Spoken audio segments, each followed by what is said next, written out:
Oh mon dieu, Dark Angel. Oh là là, mais je me souviens de rien. Dark Angel, oh mon dieu. Alors, oulala, Dark Angel, c'est une série qui date beaucoup, qui était aussi diffusée sur M6 pendant la trilogie du samedi. Si vous êtes assez vieux pour vous rappeler de la trilogie du samedi. Alors, petite info intéressante sur Dark Angel, elle n'a que 2 saisons. Et à la fin de la 2, la Fox avait possibilité de la renouveler.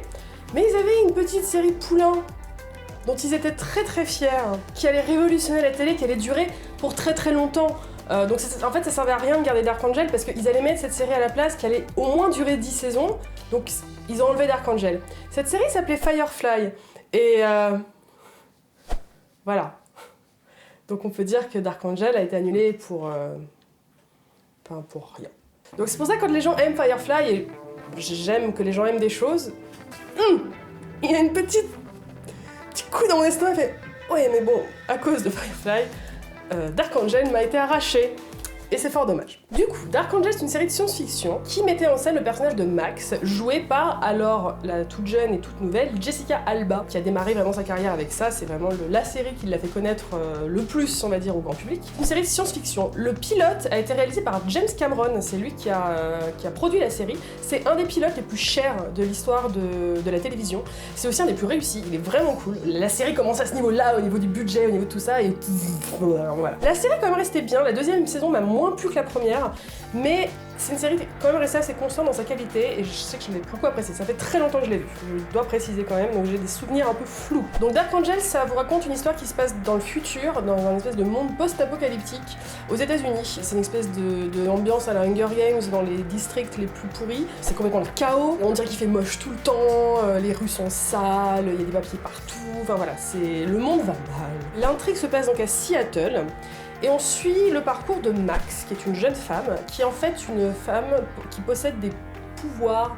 Enfin, des pouvoirs. Elle possède une force surhumaine. Je crois qu'elle a un intellect surhumain aussi. Enfin, c'est une espèce de soldat parfait, en fait. Et elle a été en fait génétiquement modifiée quand elle était petite, dans une espèce d'hôpital coupé du monde, en fait, où il y avait plusieurs enfants qui étaient donc entraînés et modifiés génétiquement pour devenir en fait des soldats parfaits qui sont des machines à tuer, très intelligents, physiquement indestructibles. Une partie de ces enfants, donc la scène d'intro est géniale, c'est en gros c'est l'évasion de Max et de ses amis alors qu'ils s'échappent de cet endroit où en fait ils se font en fait torturer en fait par ces scientifiques.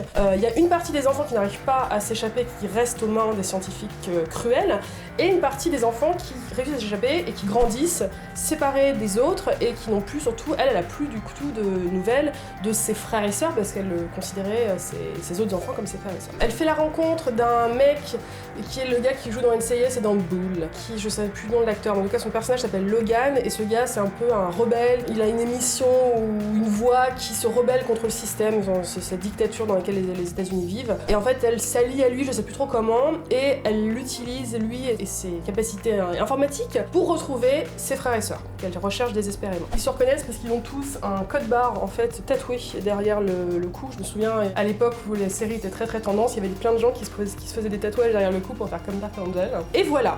Elle maintenant, donc en plus de mener l'enquête, elle est coursière dans une compagnie de vélo. Donc elle a son amie qui est toujours présente avec elle, donc qui est une femme afro-américaine lesbienne. Donc voilà, c'était cool. Je me souviens à l'époque ce personnage. Après, on sent que c'est comme au début de Buffy. On dit qu'elle est lesbienne, mais elle a aucune copine. Elle en parle juste. Elle parle de ses conquêtes, mais on les voit jamais. Je crois qu'il y a juste un épisode où on rencontre une de ses anciennes copines ou alors une nouvelle, et je crois qu'elle s'embrasse même pas. Et genre très très rapidement, vraiment. Je me souviens quand j'ai vu la série, je me suis dit, ok, joli pour l'effort, mais je peux faire mieux. Il y a aussi un personnage très marquant qui arrive dans la saison 2 qui est joué par Jensen Ackles, qui joue en fait un autre gamin qui avait réussi à s'échapper, qui est très très drôle. C'est un des premiers rôles marquants de Jensen Ackles, il est très très jeune dans la série. Ils ont un peu ce rapport frère-sœur qui se chamaillent tout le temps mais qui s'aiment beaucoup. Et ce personnage était vraiment cool, il s'appelait Alec, je crois. Voilà, c'est toutes les aventures de cette jeune femme qui est donc c'est une espèce de Buffy au niveau de ses pouvoirs et tout ça, qui combat le gouvernement, qui cherche des secrets sur son passé, qui recherche sa famille, enfin voilà, je me souviens, j'avais vraiment bien aimé cette série, j'adorais ce personnage, il était vachement cool, elle était super bien. Puis évidemment, il y a une histoire d'amour aussi entre Max et Logan. Je crois qu'elle est atteinte d'un virus qui fait que si elle l'embrasse ou si elle le touche, elle peut le tuer ou un truc comme ça. Enfin, on met des bâtons dans les roues à leur histoire avec cette histoire où ils sont ensemble, ils peuvent pas se toucher, c'est très très frustrant. C'est vraiment une série qui m'avait marqué à l'époque, j'avais vraiment beaucoup aimé, je l'ai pas revue depuis longtemps, donc voilà, si vous avez des souvenirs plus récents de Dark Angel, n'hésitez pas à nous en faire part. Voilà, c'est une série qui marque un peu l'époque Charmed, l'époque Buffy, tout ça, c'était un petit peu à la même époque, un peu plus tard pour Dark Angel. Voilà, c'était la série cool qu'on regardait quand on était au collège-lycée. Vraiment, je vous encourage à la regarder, parce qu'elle est vraiment bien. Il y a 2 saisons et ça se regarde vite. Et c'est cool de voir tous ces acteurs qu'on connaît tous d'autres choses maintenant, à leur début, tout jeunes et tout plein de talent. Donc voilà, vraiment, je vous conseille Dark Angel.